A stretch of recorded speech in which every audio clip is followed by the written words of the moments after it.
Hey folks, welcome back to another review with yours truly, Sam Healey. Today we're taking a look at this little fella right here, Annecto Punch. This is put out by Grandoor Games, and this is a party game, basically, where you have two teams and a judge. And the two teams are trying to pick from a variety of different topics, depending on the card that they've chosen for that round, what they think the judge's favorite thing is. And it could be a gesture, it could be a situation, it could be an actual physical thing, it could be a number of different things. But let's get down to the table, I'll show you how it works, and then we'll come back after that with some final thoughts. So let's get to it.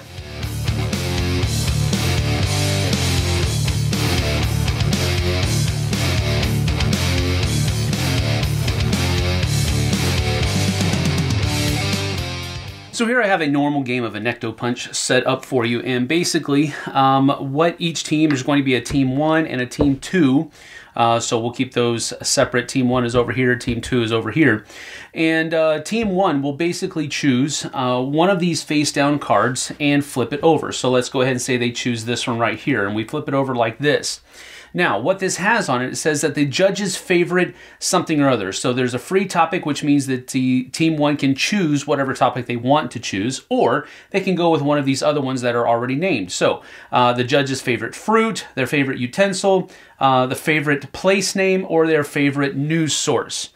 All right, so what will happen here is after team 1 has chosen the card and the topic, then the judge will have to say if there is a perfect answer. In other words, there is one definitely correct answer, and if that's chosen, then you get some bonuses. Then team 2 is going to be able to give their argument for what they think. Let's just say that utensil was the choice for the topic. So team 2 will now give their argument and their choice of what they think the judge's favorite utensil is. And then it'll go back to team 1, and they will be able to give their argument for whatever they think the judge's favorite utensil is. And then once both arguments have been levied, the judge will actually choose which one of them by fist bumping the other team, or the team that chose whatever he agrees with the most. So if that's the case, let's say that team 2 said a fork is their favorite utensil, and that was the correct answer. So they would fist bump like so, and then this card would be turned over this direction to denote that team 2 got the correct answer. Now, the judge has to announce if the fork was the correct utensil, the perfect answer for the question. If it was, then team 2, the person that won the card, will be able to choose one of these and claim it as one that has been won. If it's not, they just get this one, and it goes to team 2 to pick which card they're going to battle over next. The point of the game being to get 4 cards in a row, either diagonally or orthogonally, and the player that get that one first is the winner. Now, some of the cards are not topics, regular topics of just a particular kind of thing. They can also be situations or circumstances or even gestures. For example, this one says that there's a free gesture or situation, so the team can choose which one there is. Or they can say the person's favorite gait, in other words, how they walk, or it says way to break up with someone. So the favorite way to break up with someone. And on these situations, you have to actually act out or give a dialogue as to how it works out. Now, the reason that the perfect answer is important is because there can be situations like this one where you have 1, 2, 3. Team 1 has 3 in a row over here, but they're missing this one. And then team 2 has these 3, but they're missing this one. So what you could possibly do, for example, team 1 over here could choose this one, flip it over, and then hope that there is a perfect answer for this one. And what they would do is they would be able to choose it. If they got it correctly, then they would be able to not only claim this card, but also claim this card as being theirs, which means that now they have 4 in a row and they win the game. So having perfect answers or choosing a topic or a gesture or a situation that you know has a perfect answer, or maybe you just think it does, is really important and crucial for the game.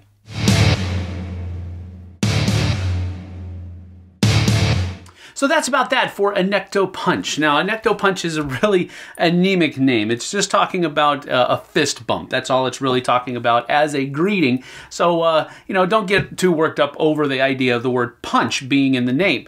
But this is basically just a party game where you're trying to figure out what the judge thinks, or what their favorite thing or gesture or whatever it might be. And it can be played with a number of different people. The version of the game that I showed you is the normal version, where you have a team of a couple people going against a team of another couple people, and there is one judge in the middle.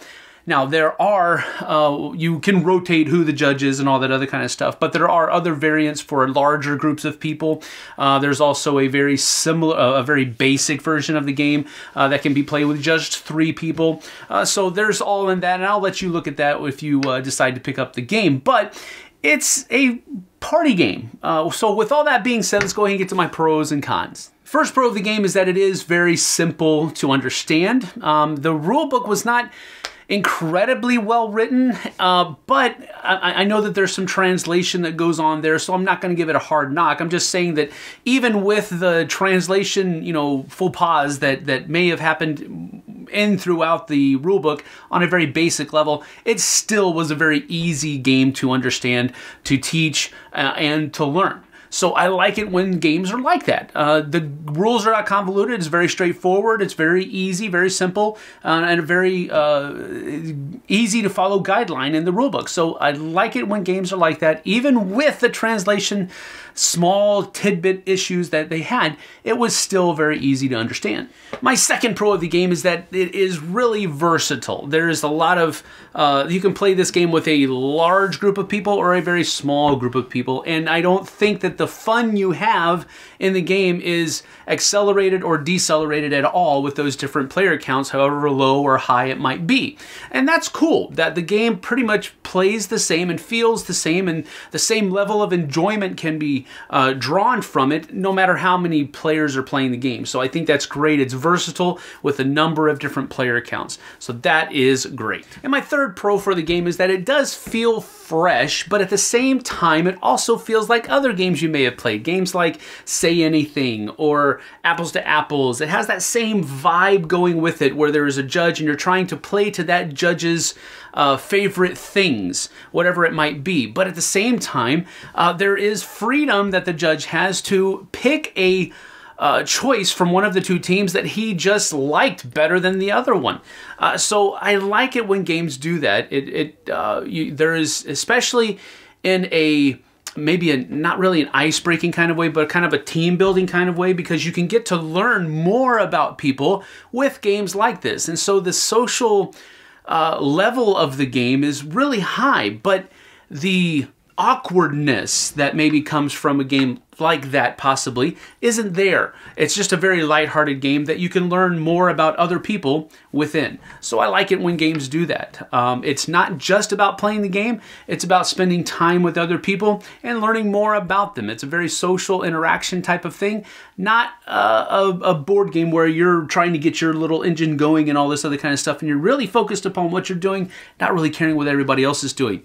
I just don't like it so much. I mean, I enjoy games like that every once in a while, but more often than not, I like it with games like this where there's a lot of social interaction, there's a lot of talking back and forth and so forth and so on. So you get what I'm saying, hopefully, but that's my third pro. The social interaction is great. Now, my only real con with the game is the fact that the cards are so small. Now, I know that that does lend itself to a very compact game, something you can stick in your back pocket or in your cargo pants pocket on the side of your leg or something like that, or in a backpack or whatever, even a purse. It could fit in a purse. It's very small, very lightweight. So I get why they did it. I just, the type on the cards, the fonts were very small and it was difficult to read some of the cards from just a normal distance of sitting at a table and having the cards out in the middle of the table. So that was the main con for me. And it's really a small one, but it does kind of affect you. You can't just leave it out there. You have to pick it up and read it and then put it back. And then if somebody else didn't hear you, they're going to pick it up and read it and then put it back. So I just wish the cards had been slightly larger. I mean, even if, you know, there's a number of different cards in here, but they could have been that big instead of this big. And that's all I'm saying. It's a minor con, but it's still a con in my opinion. I wish the cards were bigger. The Japanese gaming mindset is just slightly different than, well, not slightly. If you watch Japanese game shows, you can see that they are wildly different from a lot of American or even Western, just Western civilization game shows. But and that mindset really kind of shines through with this one, and that gives it a certain novelty that a lot of these other kinds of American or Western style games that are really kind of the same idea will feel different from, because they just have a different mindset, and that's a good thing. I like the novelty of that. And then you take that novelty aspect of it and combine it with the very familiar aspect of connecting 4 cards, kind of in a tic-tac-toe or a Connect 4 kind of way. That pretty much gives you a game that's going to be already familiar even when it's new. So with those two things combined together, you know, the novelty aspect and the familiarity aspect of it, I'm going to give this one a 7 out of 10. And not because there's anything groundbreaking going on here, but I think this is a game that's going to, if you're able to get your hands on it, it's going to hit the table and everybody's going to enjoy it. They're going to feel familiar with it, and it could come out the next game night just as easily as it did the first, and then the second and the third and the fourth and so forth and so on. This could really grow on you pretty quickly. But I just enjoyed it. I liked it. I had fun with it. So it's a 7 out of 10 for me. Thanks for joining me. I certainly appreciate your time, and I hope you have a good day. We'll see you guys and gals on the flip side. Take care now.